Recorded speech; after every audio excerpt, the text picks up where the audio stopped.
which once bustled with manufacturing, mining, and farming. We all know from inspiration, history, and nature, we deserve a return to the success and growth of generations past, a birthright being squandered by corruption in Albany, and the depredations of an insecure, scheming mountebank posing as governor, who loathes both us and himself. As liberty beckoned to enslaved peoples behind the Iron Curtain via American broadcasts after World War II, we now say, believe, rise, and join us. Welcome to Radio Free New York. Hey guys, welcome to Radio Free New York. I'm your host, Andrew Hollister, and we've got Kevin Wilson with us. Howdy. Hey Kevin, how's it going? Oh, living the dream. You know. Yeah.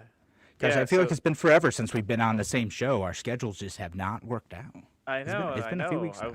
I was going to say, I feel like people have probably heard your voice more than mine over the last week. So yeah, what a terrible thing. Yeah, no, I appreciate it.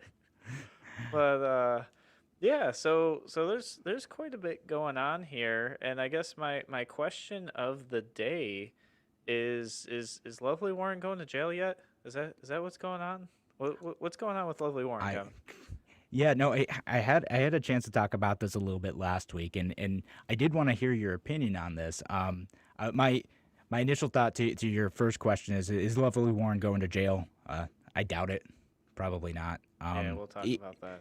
Yeah, I mean, there's a possibility of jail time associated with the charges that have been brought against her, but I really don't think that they would send her to jail. They would probably just have the charges, have some kind of fee associated with that, and then probably have something like she would lose her law license and have to resign from office. I'm pretty sure that's how it would turn out. Now, if it were some chump like you or me who violated campaign finance law in such a way, yeah, we'd be going to jail for sure. Of course, jail, straight to jail. Two separate rules, Kevin. Rules for us and rules for the wealthy elites. We're not the wealthy elites, so why not? Someone give me a bunch of money. Yeah.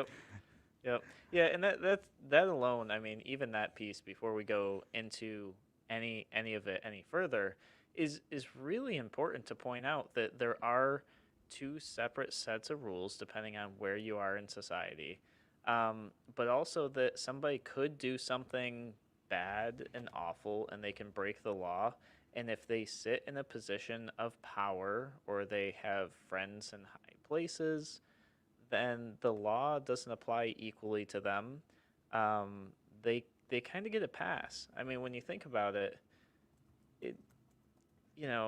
you break the law and maybe there'll be a fee associated with that, which is really just a license to break the law as long as you can afford it. Yeah, right. As long as you have enough money, that's fine. And again, I don't know that will happen. It might be more serious. It might be less serious. It's hard to say. I mean, there's certainly a lot of people who think that Lovely Warren did nothing wrong. Not with this, not with the Daniel Brood stuff, not with anything. She has some ardent supporters. I've seen quite a bit of that. Yeah, so I mean, why don't we just real quick, for those who are listening who might not be familiar, why don't you just give us like a brief summary so we're all on the same page? Yeah, and I feel bad. We focus on Rochester a lot. There's a whole bunch of towns and cities in the listening area, and luckily for you guys, you all don't have these big, campaign finance scandals and everything going on like Andrew and I get up here. Yep. Although, like, boring government is kind of the best kind of government. That's really what we'd all prefer, right? Yep, 100%. Nice boring government. But let's go over what happened. So this is me not being a lawyer, not totally being in the weeds of understanding this stuff. But my layman's understanding of what happened here is essentially the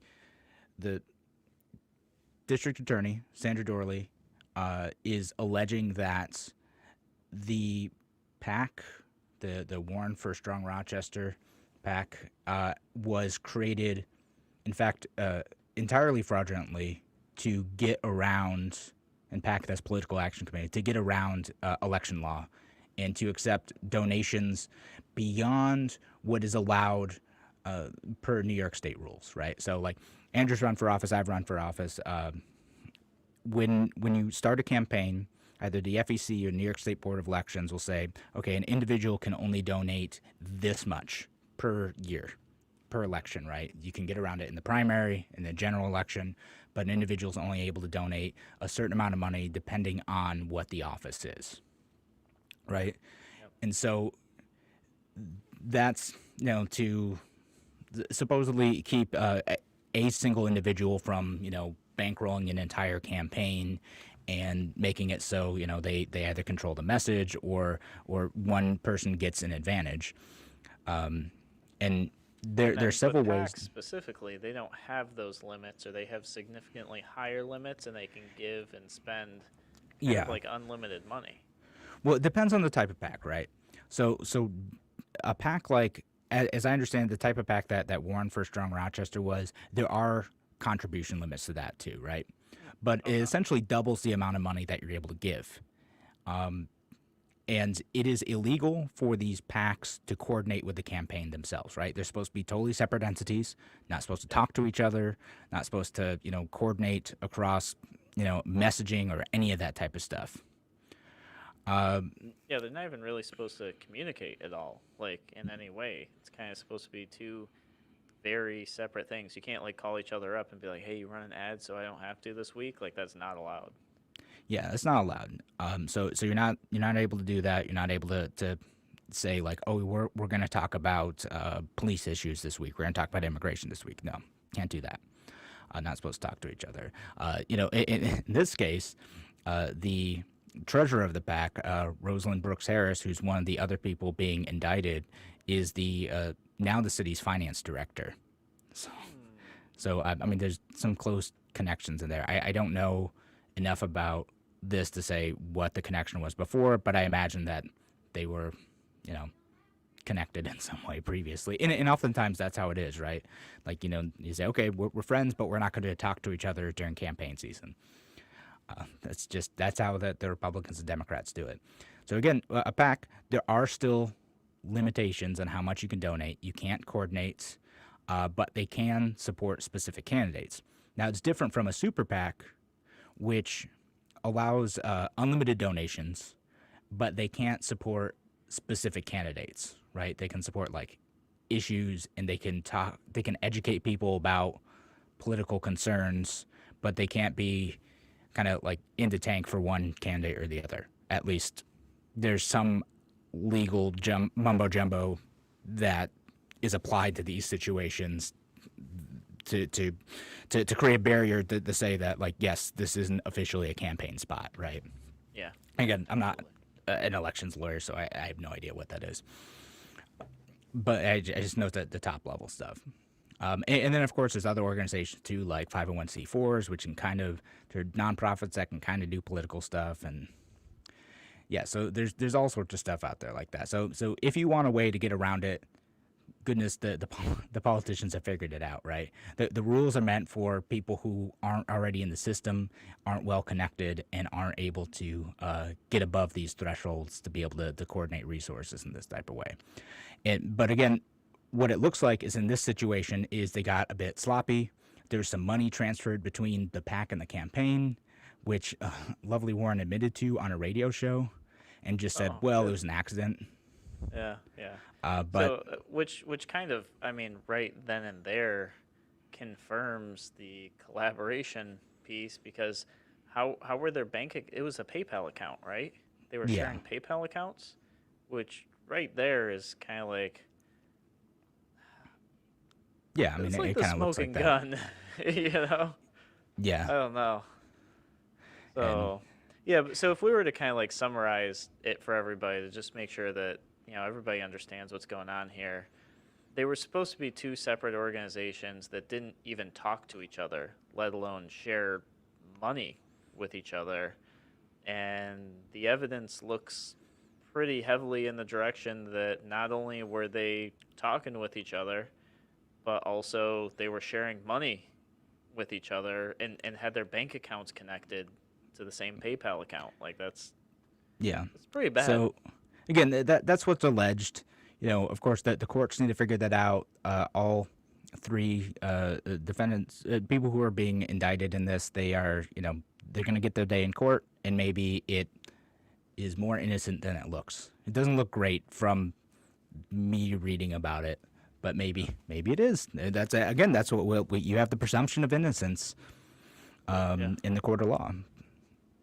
All right. So we'll talk about that. I'll tell you my thoughts after we take our break here, because I do have a couple thoughts here, whether it's innocent or not, a mistake or not. I'm going to share that opinion with you guys when we come back from break. You're listening to Radio Free New York.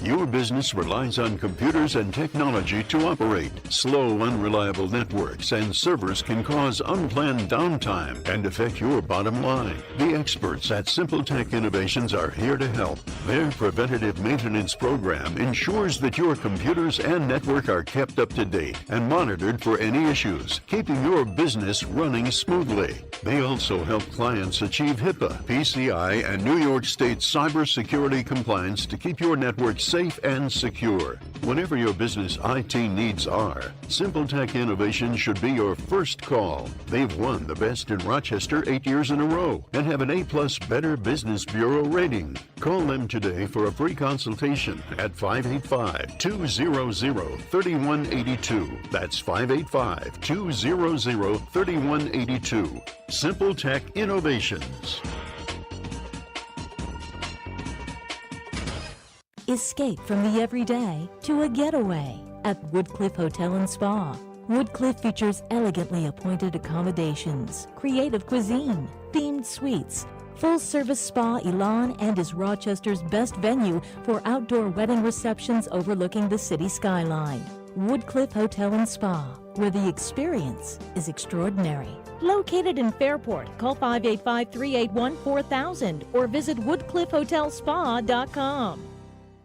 A reminder from Abate Monroe County. American bikers aim toward education. Distracted driving is dangerous, so pull over and eat. Don't try to read your mail and newspaper, and stay off your cell phone. Make a mental note to be more alert, making it a habit to expect the unexpected. Remember to look twice. Save a life. Train yourself to watch for motorcycles which are harder to see. Join Abate, and your family will be protected with a free $4,000 accident policy. Ride safe. Ride free. Ride often. Abate. If you ride with us. Google Abate Monroe County. Why do businesses choose to move their website from Wix and Squarespace to Simple Tech Innovations? Maybe it's their excellent customer service or attention to detail. Maybe it's their ability to give a truly customized solution. Or perhaps they just like the fact that Simple Tech is a local small business that builds great relationships with its clients. Whatever the reason may be, you can rest assured knowing that the local team at Simple Tech has your best interest in mind when building or updating your website. They're hands-on and love helping customers achieve their goals. But don't take my word for it. They've won the Best in Rochester 8 years in a row and have an A+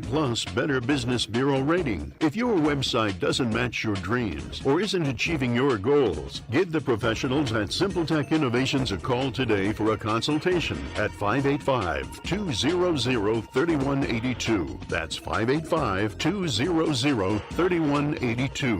Simple Tech Innovations. You're listening to Radio Free New York. All right, welcome back to Radio Free New York.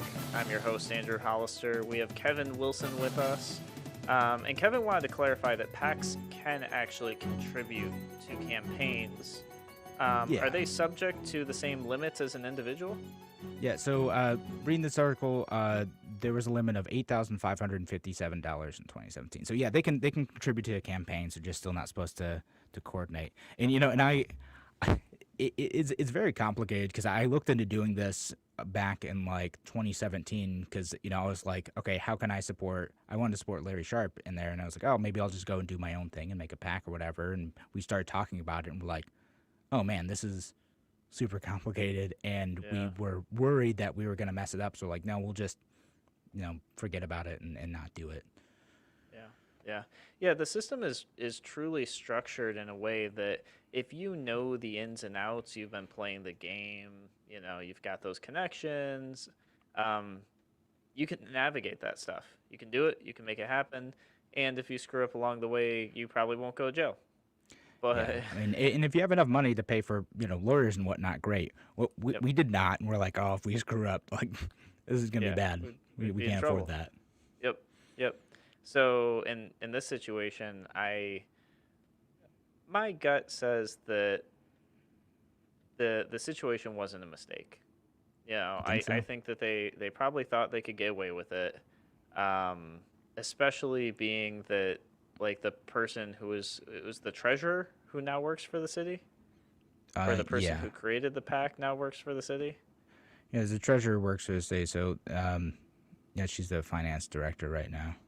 Yeah, so that smells bad and rotten to me. I'm sorry, That's a you've bad got look for sure, right? yeah, you've got this pack who you're not supposed to be coordinating with.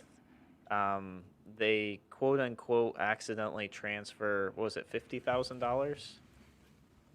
I don't remember the exact amount. I got to pull it up now. Some But yeah, large sum of money. yeah. There's some sum of money that got transferred between the two, and again, what the DA is alleging, again, still got to be proved in the court of law, is that this was purposeful. That it wasn't just a little accident. It's just Yeah. yeah. So Yeah, I mean I that's just don't think that there's any possible way that you could say whether or not it was purposeful, even if that was an accident. I just don't know how you could in any way say we weren't coordinating at all. You just happened to have our bank information on your PayPal account. That you could make withdrawals from or payments to. I don't know.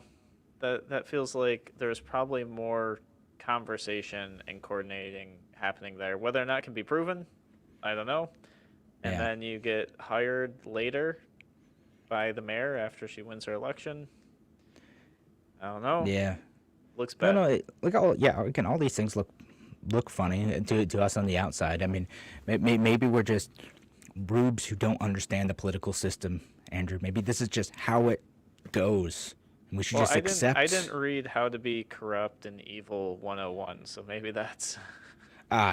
See, that's why I didn't get caught up on my book learning. Yeah. I mean, we could have won in 2018. Yeah. Andrew, come on. Yep. I just read that book. Be all set. Darn it.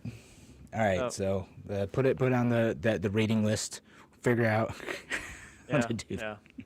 So, No, we so don't it want to is- do it. it We is want the system to be interesting. better. Looking at this situation, and of course the question is she going to go to jail? I'm thinking it's not going to happen. I don't think so, because we've had how many elected officials do all sorts of bad, awful, terrible things, and the issues just kind of simmer away, disappear. There's a fine or something. It just drops out of the media.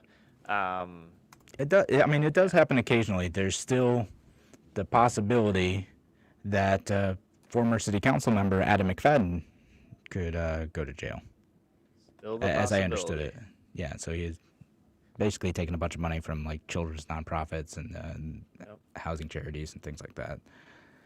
So, yeah. And that is not alleged. That is proven in a court of law. Yeah.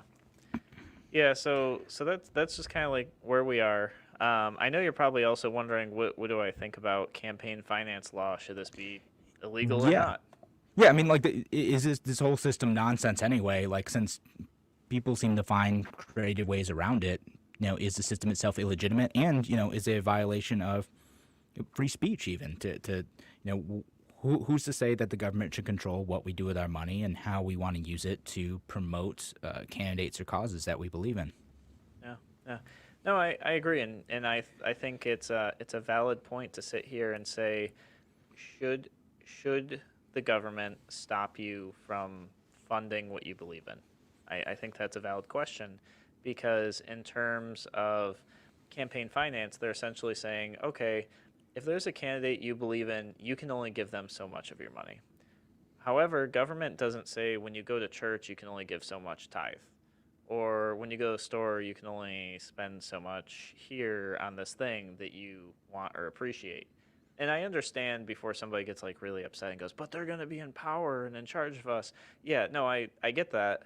But clearly, it hasn't made a difference. I mean, you look at things like the LLC loophole, where somebody can pop up an LLC and now they have another entity that they can donate that limit with. And there's been a lot of discussion on closing that. And I think actually Cuomo maybe before coronavirus hit, maybe signed something for that. I'll have to check and look, but not until after years and years and years of, we'll call it abuse, but it's not really abuse. It's just a loophole. It was perfectly legal. The same way that people are upset about what's being implied about Trump's tax returns. And he's kind of saying the same thing. I didn't do anything illegal. It's like, you guys wrote the tax code. I just followed it the way I read it. And if you're upset with it, you shouldn't have left it that way. So, yeah, I kind of feel like campaign finance law, for the most part, the intent, I think, was to make sure that people that were very wealthy couldn't heavily contribute to campaigns to try to sway the election. But if we look at even the DA race in Monroe County, where a George Soros PAC put $800,000 into our DA race, that happened what anyways. A wild amount of money. That happened anyways. And they didn't coordinate with the campaign. They just bought the ads. Yeah, right? they just bought the ads. It was perfectly legal, or at least seemed to be. It didn't change the outcome. No. And this is where we are. So campaign finance law, I'm kind of feeling like is not only ineffective, probably does stomp on your First Amendment rights, your freedom of expression, and I would say that there's just ways around it. We should probably get rid of it. And I know people are going to be really, really uncomfortable about that, and they're going to say, Andrew, what about these big, wealthy corporations that, they're just going to buy our politicians? It's happening anyways. What do you think is going on right now? Absolutely happening anyways. So I think if we get rid of campaign finance law, who knows? Maybe we make it simpler and easier for people to run for office. We keep it transparent. Absolutely. Everybody needs to know who's giving money, what that money's being spent on, the whole thing. But I think for the most part, we dump the laws and just increase the transparency. Yeah, I mean, and I like the transparency aspect of it, right? I want to see, like, who's donating, right? So if like a single person seems like they're having an outsized influence in the race, I think it's worthwhile discussion on that. Which is interesting. You brought up the DA's race is when I mentioned that, like, oh yeah, like George Soros like weighed in on that race a lot. People are like, oh, that's like, you're just a conspiracy theorist. I'm like, no, like literally he did that. Like, I'm not. Yeah, like he wrote the check and did that. Like, it's not a conspiracy. Like, it's there in the election records and the campaign filings, like for the PAC that did that. Like, that's not some like shadowy thing. It's right there in front of us. But I think that's good. It's again, if you have a single person who is trying to have an outsized influence on an election, like we should discuss. Like, do we want this person to have that much influence over the local election? Does it taint the message of the person who is receiving the benefit, even if indirectly from that? I think that's the important discussion to have. And if we have full transparency and on top of that, we give away less from the government, I think I know that's a crazy thought, but maybe we don't give away so much to corporations at the state and federal level that maybe there would be fewer reasons to lobby, but that might be too much to ask. Yeah. No, I agree. I mean, if we could get the government to stop giving away free stuff, whether that's actual money in terms of grants or whatever else, or tax breaks or tax credits, there would be a lot less for people to be chasing to get these people in office to begin with. Get government small. Let's get back to, the government is so small and has so little money, it can do only the bare minimum, because that's what we need. All right, guys, you're listening to Radio Free New York. We're going to take a break. We'll be back in a moment.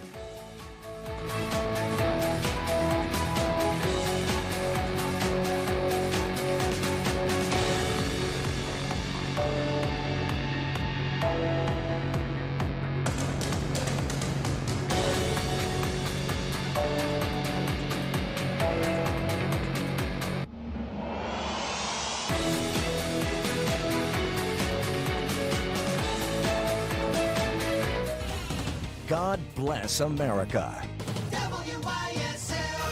AM 1040 Avon Rochester, FM 92.1 Rochester, and FM 95.5 Spencerport. Here's the latest forecast from the News 10 NBC Weather Center for tonight. Mainly clear skies. A bit of a chill will drop down into the mid and upper 40s on Wednesday. Beautiful fall weather, plenty of sunshine, a few fair weather clouds, not much of a breeze. Temps in the 50s, low 60s. It will turn windy on Thursday, but it will be much warmer. We're heading up near 70.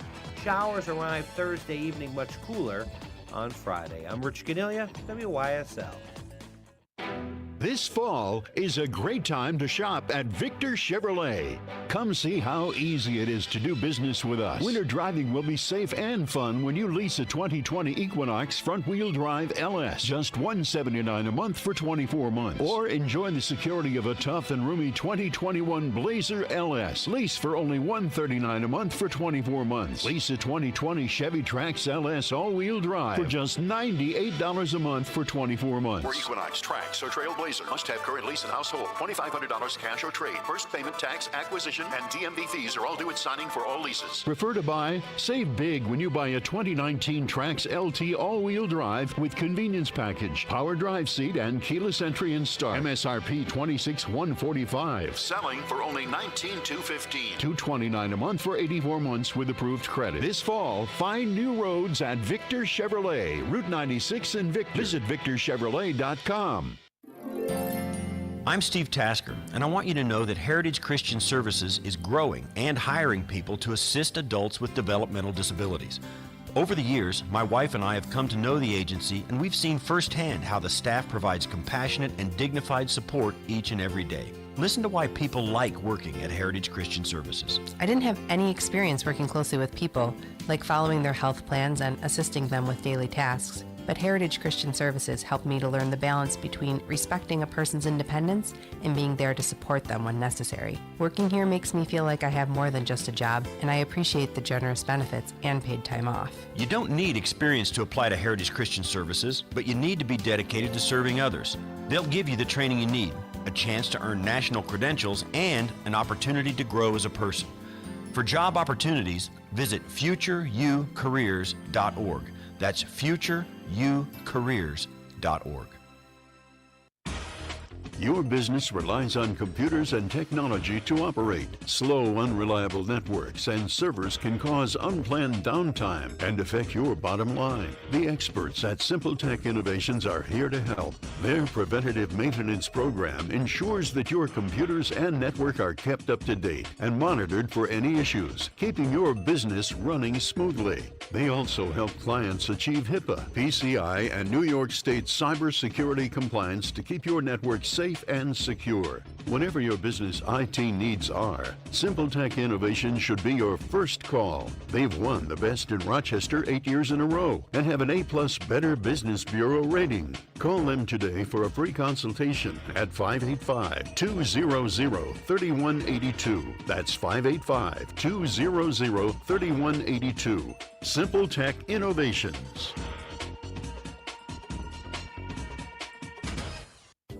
Medicare. Polano & Company makes it easy.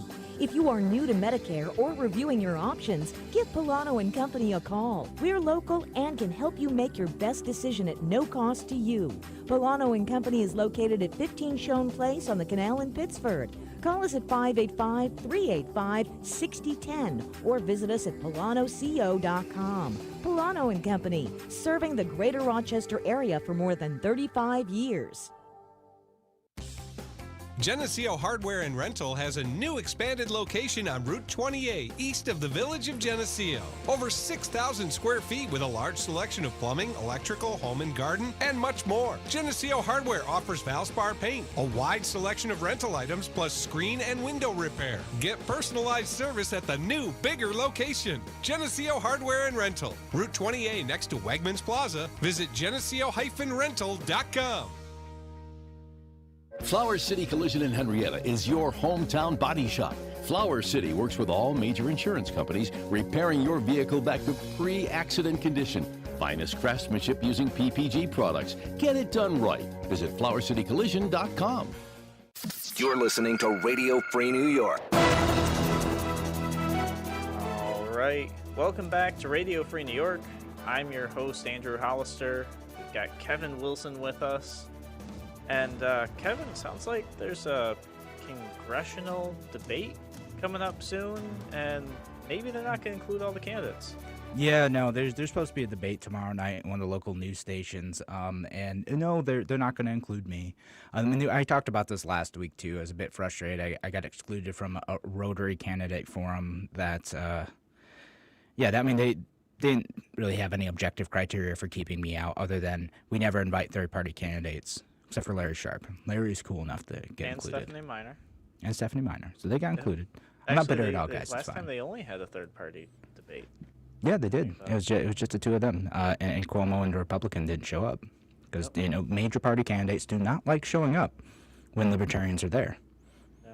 Wonder why. We should talk about why that is. Well, we should talk about why the media specifically and other organizations choose to act in a partisan manner by excluding people who are on the ballot, because that's really what it comes down to. Is if your name is on the ballot, people have the opportunity to vote for you.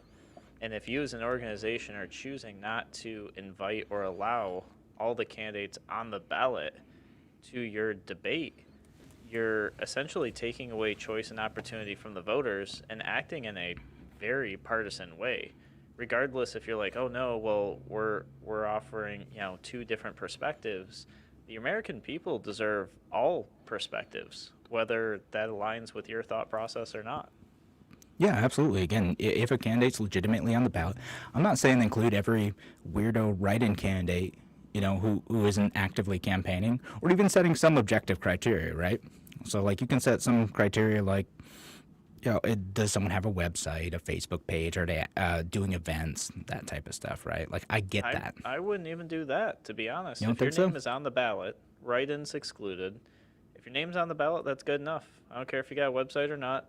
Should be on there because people have a dot next to your name that they could fill in.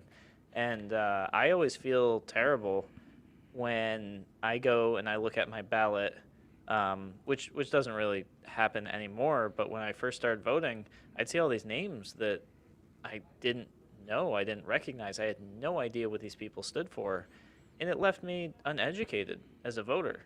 So then I found out I could get my ballots in advance. Get my sample ballot, and then I would go and actively look for these candidates and find them. But I think it's a huge disservice that the media and other organizations put together, that you put voters in that situation, that you hosted an event and you broadcasted it as an event to educate voters on their options, and then you purposely didn't allow them the opportunity to know about all of the options, just the ones that you think are relevant. Yeah. And well, I'll tell you, there are organizations that do include all the candidates, right? There's several news outlets in the Rochester area that were planning on holding a debate with all the congressional candidates, right? Both for my race, for our friend Dwayne Whitmer's race, and they were going to say, again, anyone who's on the ballot gets included in this. Well, in my race and in Dwayne's race, as I understand it, the Republicans in both the race did not want to do a debate with a libertarian candidate on stage. They were not interested in doing that. Why? Well, because we'd call them out on the hypocrisy, on the fact that they're not talking about, or sometimes on the opposite side of, Second Amendment rights, healthcare, free markets, government spending, all these things. And it's happening, again, not just here, but nationally, too. There's a two-way race right now going on between Tom Cotton in Arkansas and a libertarian candidate, Ricky Dale Harrison, who's polling at 38%, is a two-way race. Yeah. They were going to hold a debate on a PBS station in Arkansas. Republican won't do it. Just will not show up. Now, what's interesting in that one is that PBS is just going to go ahead and do it anyway, and they're just going to be like, well, really? Yeah, they're just going to be like, all right, well, that's amazing. This is, yeah, I'm like, there's restrictions on being able to do that because it has to be like a legitimate news event. So basically, it gets repackaged as a town hall. Okay. But they are doing that, and they're still saying, well, maybe Tom Cotton, if you want to show up, go do it.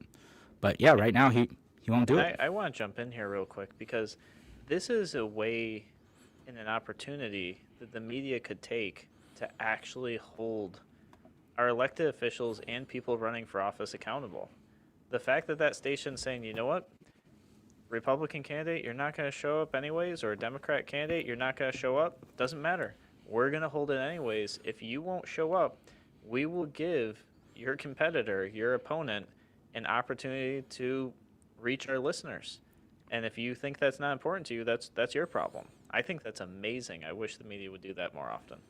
Yeah, they should. I mean, if the Democrats and Republicans are going to be too chicken to show up and have a policy discussion, not have a big shouting match like we got at the presidential debate, a legitimate policy discussion, then the candidates who are willing to show up and discuss policy should get the airtime. And again, specifically in my case, with the debate that I was invited to, the Republican, as I understood it, didn't want to show up, and because the Republican wasn't going to show up, Congressman Joe Morelli didn't want to show up either.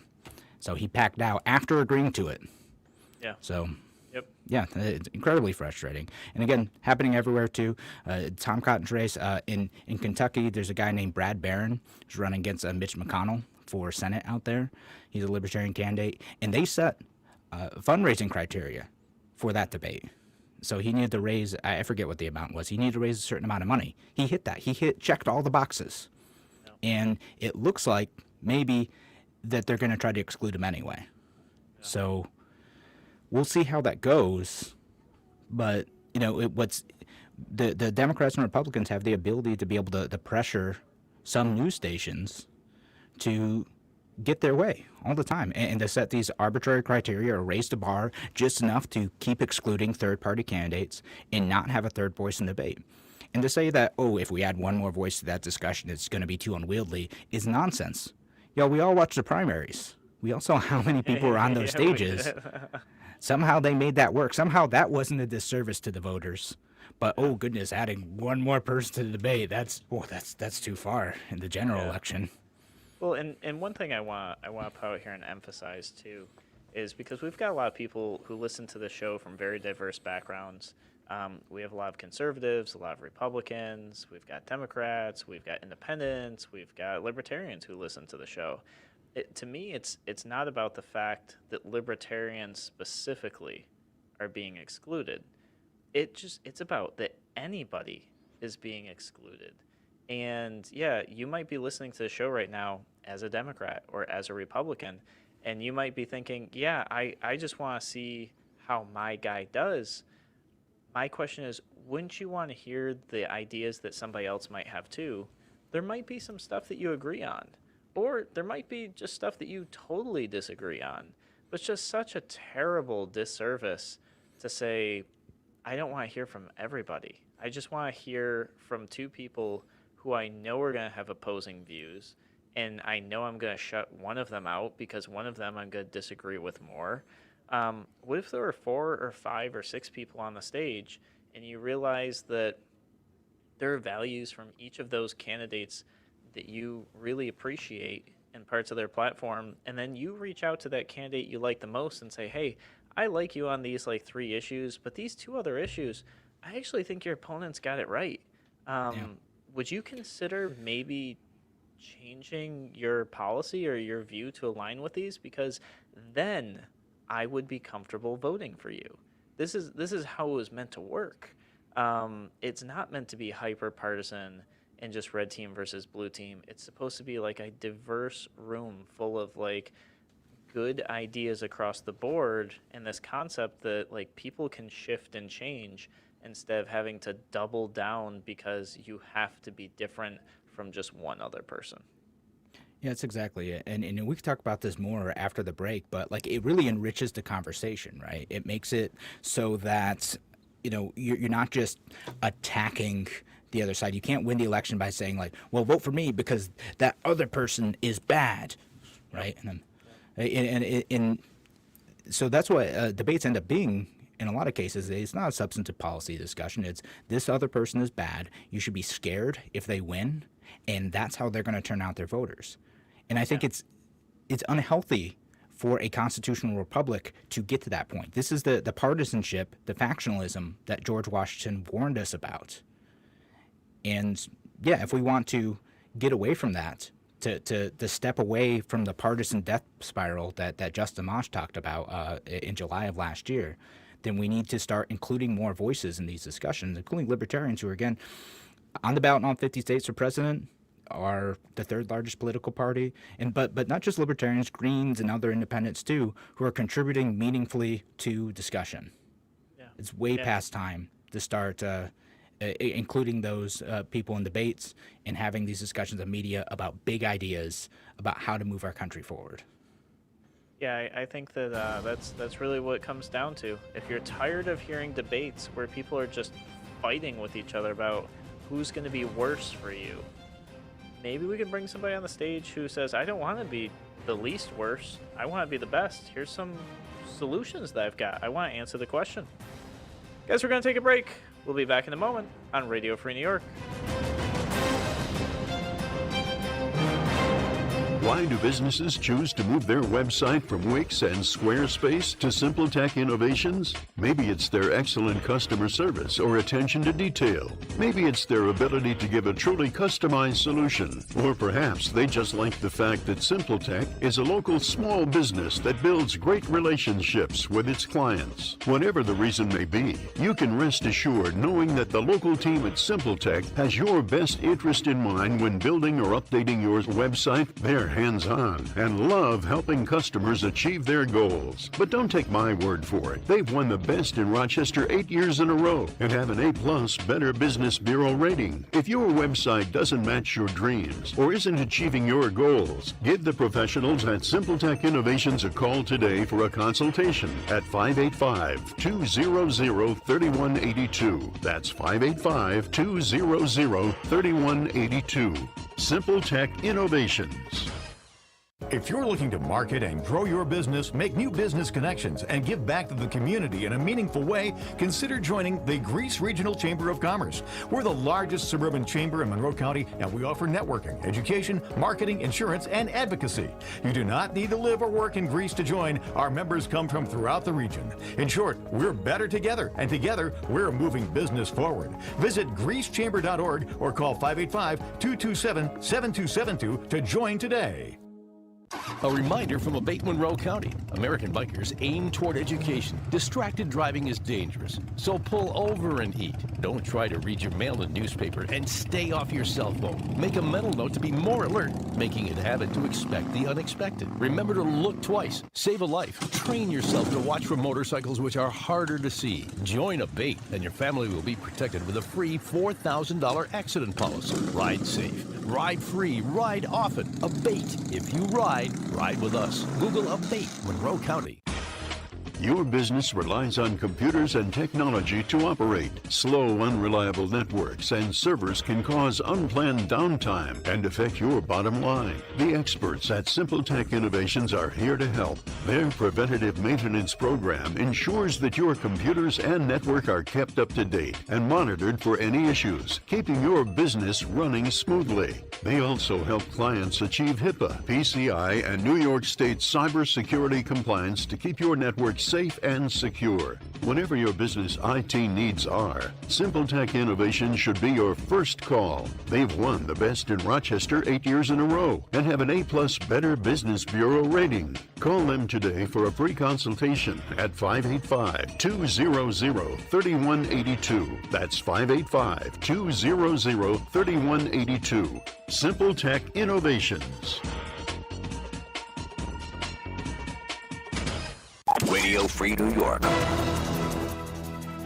All right, welcome back to Radio Free New York. I'm your host, Andrew Hollister. We have Kevin Wilson with us, and we're talking about debate exclusion. There's a debate happening tomorrow, actually, and Kevin's going to be excluded from the debate. So I think it's an important thing to ask about and consider right now. What questions might be asked at the debate?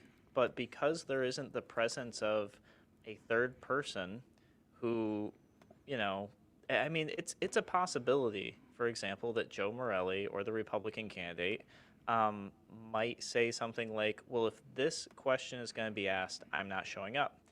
And the news station or the media will not ask that question so that they can hold a debate which will generate ad revenue for them. So I think maybe the more important question is what's probably not going to be asked and talked about. What do you think, Kevin? Yeah, and I wouldn't level that accusation as it relates to this debate. But, yeah, that's just like generally speaking. But generally, yeah, absolutely, it could happen. Again, if candidates are saying criteria, if they say, well, if this person shows up, I'm not going to show up either. We're just not going to do it. There's a lot of pressure on media outlets because they do like having the debates to cave into those demands. But that being said, again, questions that probably won't get asked about. I think that you're going to hear a lot of questions about COVID response. You're going to hear some questions about probably gun control, probably health care. But what I suspect that we will hear very little about are a few of these issues. One is I think that we would probably hear a little about the national debt. Both the Republicans and Democrats have stopped caring about that and just embraced the reckless spending that we see today. So now I kept using this quote in my stump speeches about like $26.6 trillion in debt. It's now over $27 trillion in debt. And if we pass the HEROES Act, it may go up to above $30 trillion, which is something that's really important about that is the idea of that's why there needs to be a third person on the stage. Because what I feel like I've seen, especially through coronavirus at this point, is we've always been in a situation where Democrats have been very, very open about taking money from everybody's pockets and redistributing that money and saying, yes, we're going to use government money to give you this. We are gifting you this, quote unquote, free from the government. That's always kind of been what the Democrats have done. It's a bit of their branding, to be honest. Republicans have always tried to take the other approach, which is we will be, conservative with your money. We're going to run government small, and we're not going to spend your money. We're going to be frugal with it, which I'll put a disclaimer here. That's not how they've been, but that's kind of been their brand. We need somebody to sit on the stage to say, and the Republican brand has changed during coronavirus to, oh yeah, we'll give you free money too. So now there's nobody to even argue that point. We need a third party. We need an independent voice on that stage to say, hey, you guys are doing the exact same thing. That's what you're doing. Like, stop it. But our kids are going to be paying for this debt someday. And if they keep spending the money they're spending the way they're spending, we're going to be paying for it a lot sooner than we think. Yeah, no, I mean, it's unsustainable the way it is. And in fact, that the annual, the interest on the debt right now is $340 billion. Like, that's what needs to be paid back. That's a very real amount of money. Yeah, I mean, well, what's a billion here, billion there? Starts to be real money after a while.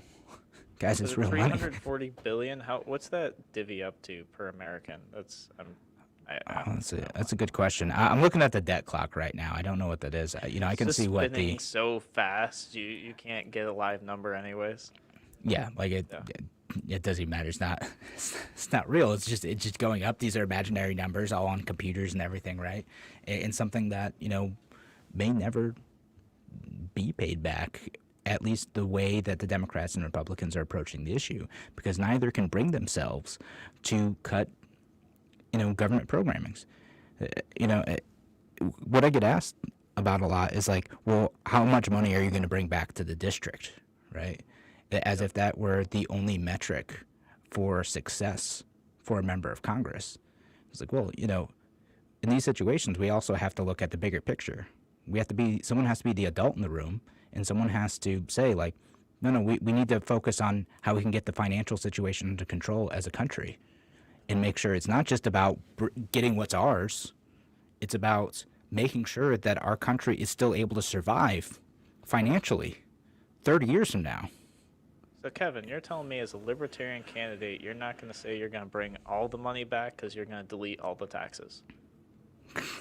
I mean, what I always say, though, is like, are we going to bring money back to the district? Yeah, we should keep it in the first place, right? Yeah, exactly. Like that's the goal. Like we should be able to keep more of our own money. Again, the mentality tends to be the opposite, though. It's like, oh, well, we'll just, this is how we do it. We will all give up our money to the federal government and then bring it back in the form of, these federal spending bills. And on net, everyone will believe they're richer. Now, you and I know better. Again, we'd rather keep that money for ourselves. We can spend that better on our own families, or on our own, whatever our private pursuits are, too. We can spend that better than how the government can spend that. But, the benevolent leaders in the Democratic and Republican parties think that they know what's best for us and that they will take care of things. They're always going to feel that way, right? That's probably the motivation for a lot of people to run for office to begin with. Yeah, and it's sincere, too. I don't think it's insincere. I think they really do think they know what's best for us. They're just wrong. They're not apologetic about it at all. They absolutely feel that way. What's another topic, real quick, that we can hit that you think is not going to come up in tomorrow's debate? They're just going to kind of like skirt around it. They're going to avoid it. Question won't come up at all. I hope it comes up, but maybe it won't, is ending the war in Afghanistan. It's been going on 19 years now, as of last week. People kind of forget it's happening. It's still costing a ton of money. It's costing American lives, and we need to bring the troops home. So that, I think, ending the war on drugs, also probably not going to get brought up. Drug policy, just maybe a little passé now. Also, immigration policy. It's just because it's not in the news right now. So we'll see if immigration and refugee policy ends up getting brought up. But I haven't seen it brought up in most major interviews, not specifically in the race that I'm in, but in other races as well. Yeah, no, that's a good point. Drug war is interesting because more and more governors are talking about trying to legalize marijuana in their state just to make up for the tax revenue lost due to their own imposed government shutdowns. So it's kind of interesting because there might be like a strange win for liberty and individual choice through, government's like direct overstep. So that may become less relevant, but the way most people are going to implement it is just going to cost us a lot more money. Yeah, just the problem is that there's a states' rights conflict right now with that, because the federal government, specifically with marijuana and other drugs, they still say it's illegal. So even if a state legalizes one of these things for revenue purposes, technically, people are defying federal law still. Yeah, no, absolutely, and that's come up a lot in the Second Amendment world as well, because there's questions on your background check form as to whether or not you use marijuana. You can be denied access to a firearm if you say yes. Yeah, so, which is another great question that will go unasked. Oh, I'm sure it will. Guys, thank you so much for joining us here on Radio Free New York. We'll be back, same time, same place, tomorrow.